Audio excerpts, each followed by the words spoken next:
Olá, amigos da Vila Prado, eu sou o Marcel Nishihara e essa é a estreia da terceira temporada do Viva Vila, um programa do Instituto de Cultura e Memória da Vila Prado, professor José do Prado Martins. E eu sei que eu não sou a voz que você esperava ouvir. Como o próprio professor Toninho fala, o programa Viva Vila tem o objetivo de registrar e preservar a história da Vila Prado e das pessoas que moram e frequentam ao lado de cada linha do trem. Mas desde que eu comecei a auxiliar na gravação do programa em 2025, eu sempre fiquei curioso em ouvir também a história do próprio professor e vocês vão entender o porquê. Então eu fiz a seguinte proposta para o professor Toninho. Vamos começar a nova temporada com você sendo o entrevistado. Ele topou e cá estamos para essa entrevista que será dividida em duas partes.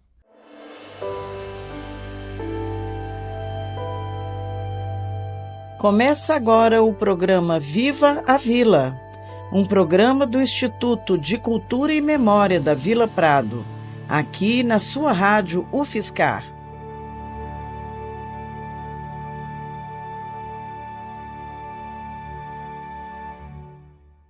Obrigado, professor, pela oportunidade e por ceder a cadeira de apresentador desse programa. Eu que agradeço sua boa vontade que você tem com a gente. Imagina. E para começarmos, eu vou pedir para que o professor se apresente. Sim, sou um jovem velho de 73 anos, que a gente envelhece no corpo, né? Mas a mente persiste em ficar lá no passado. Mas é brincadeirinha. 73 anos, sou formado em Ciências Sociais pela Unesp de Araraquara, com complementação em História, pós-graduado em Sociologia. Sou nativo aqui da Vila Prado. O professor nasceu no bairro? Nasci no bairro aqui da Vila Prado mesmo. Travessa 11, eu não sei qual é o nome agora. Logo cedo, como meu pai era ferroviário, a gente vivia mudando de cidade, né? Porque ele era transferido. Mas a minha primeira infância marcou muito bem aqui na Vila Prado, né? Porque minha avó morava aqui. Eu morava em Tirapina durante a primeira infância, por conta dessa profissão do meu pai de ferroviário. Certo. Então, todo final de semana a gente baixava aqui, na casa da avó. Entendi. Os seus pais são daqui também? Sim, os meus pais viviam no campo, né? Então, uma fazenda ali da região de Ribeirão Bonito. Eles vieram dali para São Carlos. Quando o café começou a diminuir, né, a produção, então as pessoas começaram a sair das fazendas. Então, foi nessa época que houve essa migração do campo para a cidade. E eles vieram para cá, para a cidade de São Carlos. Mas quais são suas primeiras memórias do bairro?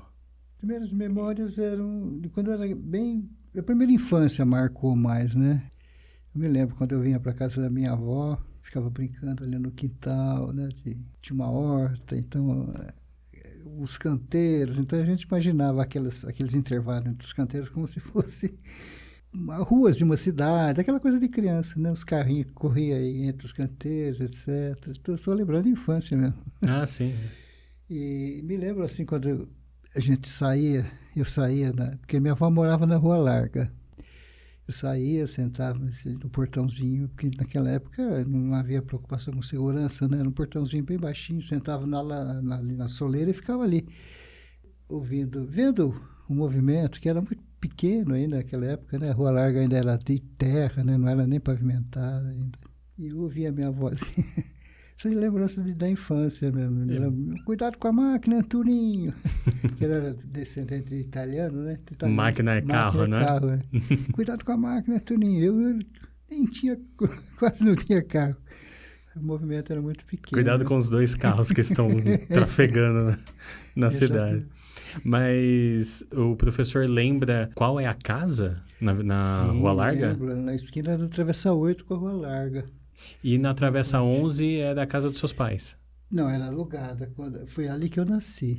Né? Mas eles vieram do campo e foram morar ali. Eu me lembro que eles compravam as propriedades da família Saba Salum, né? Porque o Saba Salum era dono de uma fazenda aqui na região, eles lotearam. Então as propriedades iniciais eram todas com o registro Saba Salum. E essa avó do professor era paterna, era materna? Era paterna. Era mãe do seu pai? A gente sempre é mais chegado num dos avós, né? Claro. O paterno, Sim. quer dizer, avós paternos ou maternos. No meu caso, era chegado nesses avós aí. Mais a avózinha, né?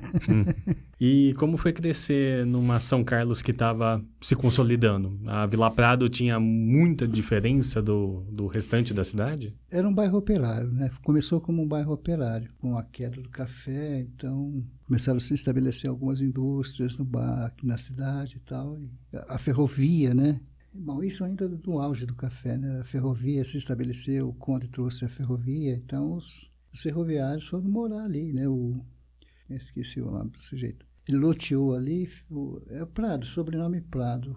Como é que ele chama? Coronel Leopoldo Prado. Ele loteou ali e fez 3 ruazinhas ali, né? Que deu início à Vila Prado. A Rua Larga, a de cima e eram 3 ruas. Acho que era inclusive a Salum. E começou assim o bairro, bem pequenininho mesmo. Mas era por conta das indústrias, né, que surgiu o bairro da Vila Prado. Das indústrias, começou por causa da ferrovia, né? Os ferroviários vieram morar ali, do outro lado da ferrovia, né, da linha. Começou com o bairro ferroviário. Sim, depois começaram a se estabelecer algumas indústrias e tal. Então, genuinamente, foi um bairro operário mesmo. Aliás, tem uma amiga nossa, Maria Lúcia, que fez uma pesquisa sobre o bairro. Foi publicado um livro e está sendo publicado pelo jornal Primeira Página. Toda quarta-feira tem uma sessão chamada Viva a Vila, que é em homenagem ao Instituto, que mostra esse livro da Maria Lúcia. Então, ali tem a história da Vila Prado. Dado todo esse contexto, o que motivou, décadas depois, a criação do Instituto Viva a Vila Prado? Isso aconteceu em razões de sala de aula, né? Porque eu sempre fazia com os meus alunos, embora eu seja professor de história, como eu sou formado em sociologia, então havia uma certa tendência de pesquisas, né? Com famílias, com as famílias da cidade, do bairro, né? Da Vila Prado, as famílias mais tradicionais. Então eu pedia para os alunos fazerem pesquisa, eles iam até as famílias, pesquisavam, pegavam fotos antigas, etc. Então tinha todo um portfólio das famílias. E o Adilson fazia onde ele trabalha, né? Na FESC. Na FESC, isso. Tinha um curso lá chamado Cultura e Memória da Vila Prado. Então a gente achou por bem, os alunos, né, desse curso do Adilson, e eu particularmente porque eu já tinha alguma experiência, resolvemos fundar o Instituto de Cultura e Memória da Vila Prado. O professor já reforçou algumas vezes aqui que é formado em Ciências Sociais, se habilitou em História lá em Ribeirão, né? Isso. Mas a sua formação como sociólogo e historiador, também influenciou a maneira que você vê a Vila Prado? Ah, sim, certamente.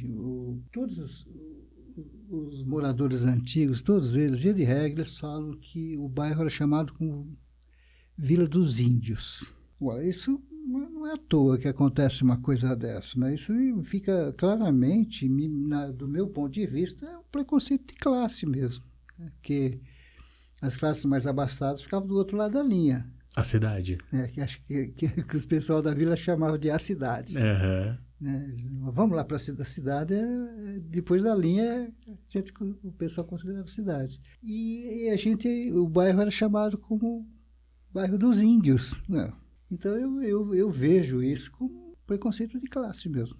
A linha do trem seria uma segregação, de alguma forma? É assim que parecia, porque por outro lado, por seu turno, né, as pessoas do bairro também raramente iam para a cidade, né? Eles tinham essa questão essa diferença, né?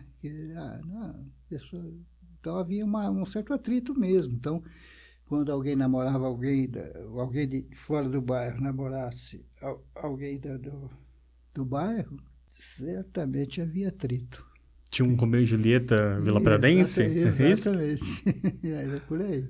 Havia esse atrito. E eu costumo dizer que é por conta disso, né? Era um bairro operário, de gente mais humilde. Então havia um certo preconceito. Professor, vamos mudar rapidamente de assunto, porque eu queria explorar um pouco mais do Toninho ator. O palco veio antes ou depois da sala de aula? Veio antes. Desde criança, sabe, eu gosto de atuação, sabe aquela coisa de você formar montar um palcozinho, pôr os bonequinhos lá, etc. Ou então fazer um cirquinho, um lençol e cobrando alguma o ingresso das coisa de criança, Sim, né? sim. Mas desde cedo eu tive esse gosto pela interpretação. Eu gosto muito. Quem foram seus professores nas artes cênicas? Eu aprendi fazendo mesmo, né? Mas os grandes professores foi o André Galesso, um professor da UFSCar, né? Que ele era da área de teatro da UFSCar. Eu me lembro que ele estava fazendo laboratório com cada um dos atores e comigo ele insistia e falava, já deu, André. Não, ele continuava, vai, retoma o personagem. Aí no final ele fez um comentário interessante, você está batizado como ator, Mike. Batizado como ator? Batizado como ator. Porque através do laboratório ele percebeu, acho que eu tinha dom para coisa, né? Então ele me batizou como ator. O André Galesso é uma pessoa muito especial, um grande profissional de teatro. E também tive o Ângelo Bonicelli, que a gente montou uma peça junto, né? Neville Dias, que eu também estive muito próximo dele, era um excelente profissional de teatro. Não cheguei a trabalhar com ele, mas a gente era amigo, né? Então, a gente conversava muito sobre teatro. Pessoas históricas do teatro são carlense, né? Sim, opa. O Ângelo, principalmente, né? O Ângelo eu tive o privilégio de conviver bastante com ele. A gente encenou peças, etc. Entendi. Muito especial. Mas só que você comentou, fora da gravação, na verdade, numa conversa que nós já tivemos há algum tempo, que o professor atuou em um curta-metragem ano passado, né? Sim. O professor lembra qual o nome do curta? Entre Ringues. Entre Ringues. Eu fazia um treinador de boxe. Como se tivesse isso alguma coisa a ver comigo. Eu não consigo imaginar o professor bravo. Você imagina lutando. Aqui, são filmes de conclusão de curso, né? Do pessoal do curso de imagem e som. Então, eles convidam a UFSCar, gente, né? eles convidam a gente para fazer uma atuação. E está disponível para assistir? Eu acredito que sim, deve estar na internet. Sim. Procura por Entre Ringues. Entre Ringues. Esse foi um trabalho de conclusão de curso de qual aluno? O professor se recorda? Era um grupo, viu? Era um grupo? Não lembro agora o nome de todos, mas era... Vou pesquisar com mais calma depois, então. E como é para o professor ainda estar na ativa como ator? Na verdade, é difícil, né, aparecer uma oportunidade para a gente atuar, mas é que é pelo gosto mesmo, né? Eu tenho participado também na FESC, nós temos um grupo de clown, né, que fala, que é o palhacinho, aqueles palhacinhos. Sim. Eu participo também, só que nesse tipo de atuação é mais... A gente atua mais com o corpo, com o olhar, etc., com poucas palavras. E dificílimo fazer isso, né? É mais difícil atuar sem expressar verbalmente o que está representando ou não? Depende de você trazer o personagem para si, né? Eu estou aprendendo, na verdade, com a Soninha. Soninha é a nossa professora, Soninha Duarte. Ela que está nos ensinando esse novo tipo de atuação. Para mim é um novo tipo, né? De clown. Ser ator, já que veio antes da sala de aula, te ajudou como professor? Certamente, ajudou bastante. Porque eu sempre fui muito tímido também, né? Então, a procura pelo teatro também talvez seja para vencer um pouco, né? Uma tentativa de vencer a timidez. Se bem que desde criança eu gostava, né? Mas depois, na minha adolescência, na minha idade adulta, eu comecei a procurar grupos de teatro por conta disso, por causa da timidez. Para você vencer, né, a timidez. É um bom exercício o teatro. Anotado, porque eu sou muito tímido também. Então, procura fazer, você vai adorar. Essa foi a primeira parte da entrevista com o professor Toninho. Muito obrigado a todos e continuem com a programação da Rádio UFSCar.